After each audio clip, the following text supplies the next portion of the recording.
le clavecin, cet instrument, qui est en fait une grande guitare à clavier, car les cordes sont pincées, est peut-être un des instruments les plus anciens du conservatoire. Le clavecin, c'est 6 siècles, 600 ans de musique. Je vous disais que c'était une grande guitare à clavier. Alors comment fait-on pour que ça sonne comme une guitare en jouant du clavier? Eh bien, il y a des cordes ici et on utilise des plumes. Le clavecin, c'est un instrument très ancien, comme je vous dis. Et donc, c'est l'époque où on écrit avec la plume. On écrit avec la plume, mais aussi, avec la plume, on obtient un bec. C'est-à-dire, quand j'enlève ici, je fais un petit bec qui va aller sur un morceau de bois qui s'appelle un sautreau. Et ce bec, quand j'appuie la touche, monte et pince la corde. Vous allez vous dire, pourquoi deux claviers? Eh bien, voici l'explication.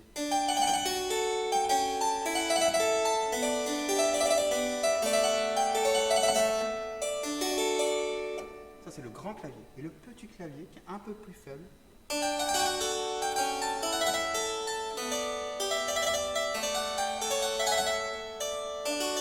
donc différents timbres. Et également des tours de passe-passe. Je peux jouer les mains croisées.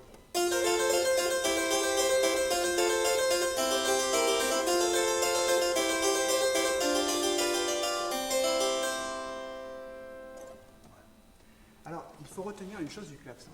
Premièrement, c'est sûrement le plus bel instrument du conservatoire. Un des plus anciens.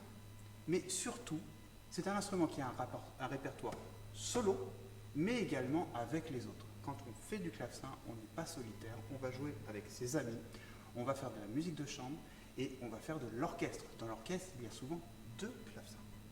Donc je vous encourage vraiment à venir faire du clavecin car c'est un très très bel instrument.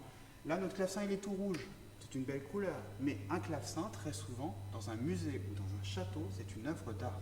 C'est un instrument qui parfois a 300, 400 ans et est entièrement décoré. Donc, jouer du clavecin, c'est aussi des fois aller jouer un instrument magnifique, très ancien, dans un château ou dans un musée. Mais en même temps, le clavecin est un instrument vivant dans le conservatoire et il a même du répertoire aujourd'hui pour lequel on compose. Pour finir, je vais vous jouer une petite musique, mais tellement belle, Les barricades mystérieuses de François Couperin.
Bonjour, je suis Éric Lebrun, professeur d'orgue au Conservatoire de Saint-Maur, et je vais vous présenter mon instrument.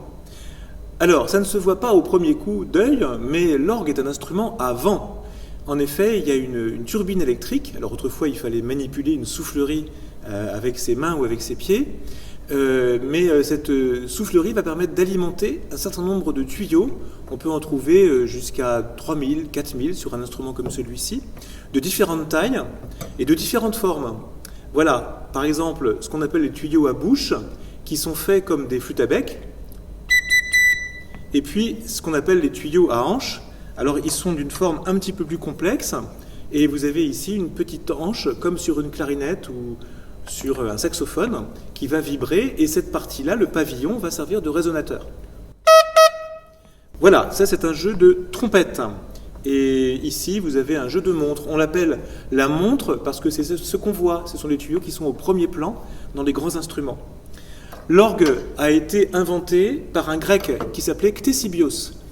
Il voulait perfectionner des pompes à incendie. Et en fait, le mécanisme qui permettait d'avoir une forte pression pour envoyer de l'eau très loin, eh bien, il l'a utilisé pour de l'air, et il a construit un instrument qu'on a appelé l'hydraule.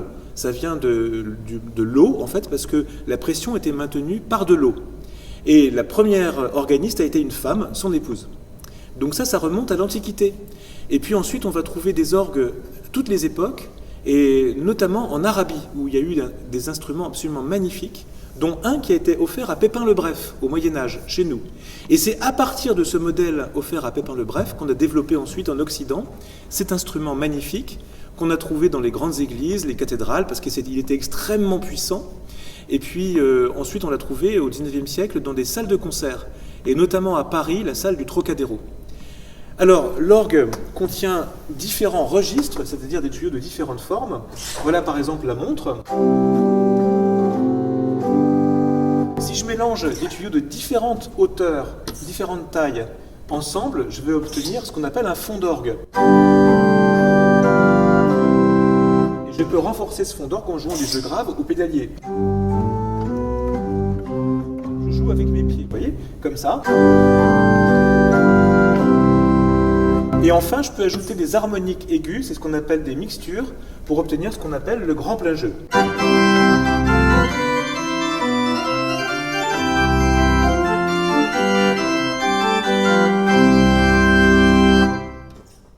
Alors, il y a 3 plans sonores, 3 claviers différents, plus le pédalier. Ça correspond à des endroits différents où sont disposés les tuyaux.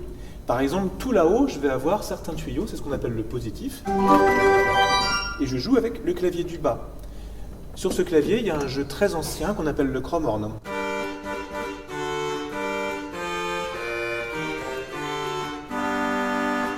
C'est le nom d'un instrument ancien, justement.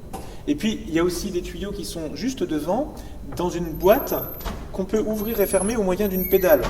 Et on peut obtenir une véritable nuance en ouvrant et en fermant. De la même manière, je peux aussi mélanger des jeux aigus avec des jeux plus graves. C'est ce qu'on appelle dans le jargon des organistes un mélange creux, comme ceci.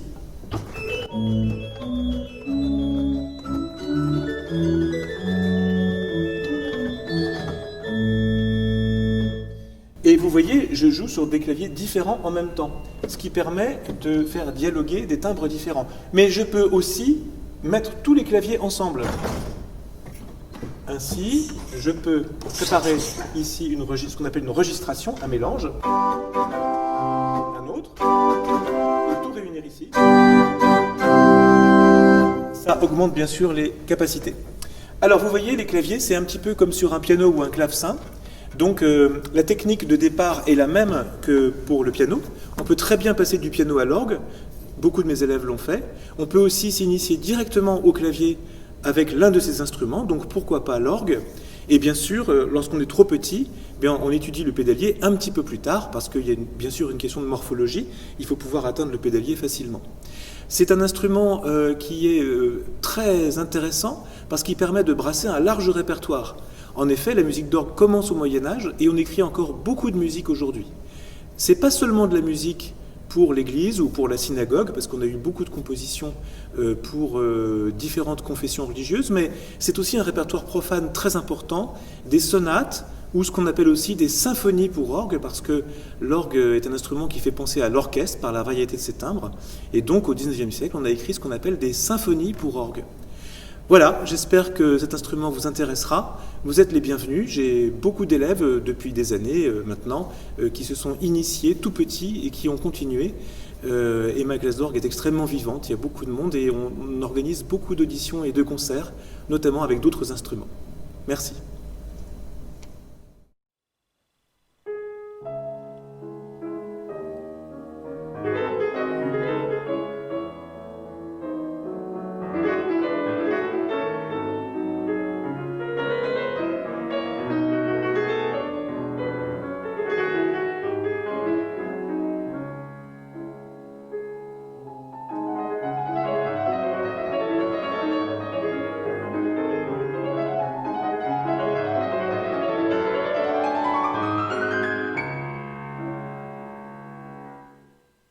Inévitablement, quand on pense au piano, on va évoquer la voix de Chopin.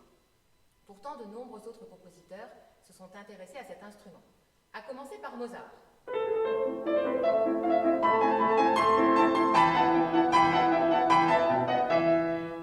Ou alors Beethoven.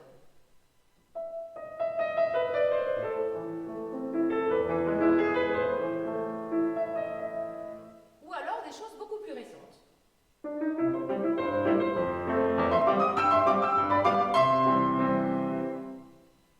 Le piano a été inventé au début du XVIIIe siècle par Cristofori. Au départ, peu de choses le distinguent de son frère jumeau, le clavecin.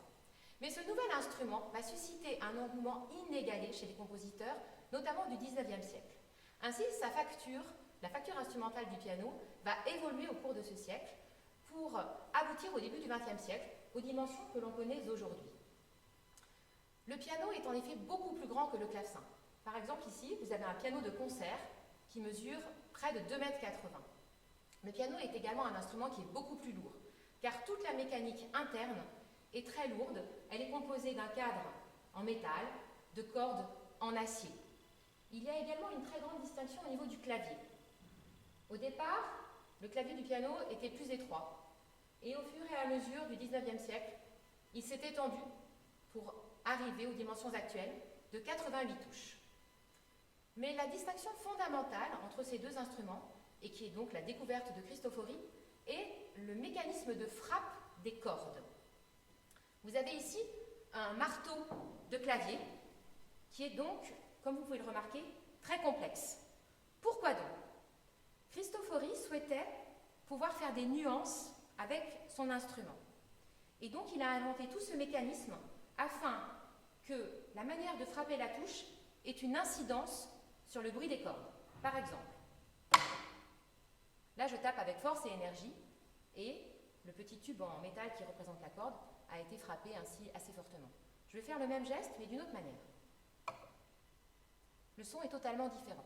Et c'est d'ailleurs le travail du pianiste d'appréhender son toucher afin de pouvoir procurer des sonorités très différentes. Ainsi, on peut jouer très fort.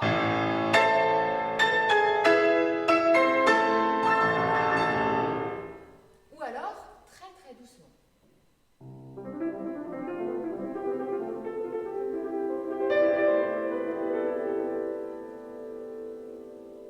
Mais, que se passe-t-il? Le piano jouerait-il tout seul? Non, pas vraiment. En fait, grâce à la pédale, que je peux actionner avec mon pied, les sonorités vont pouvoir rester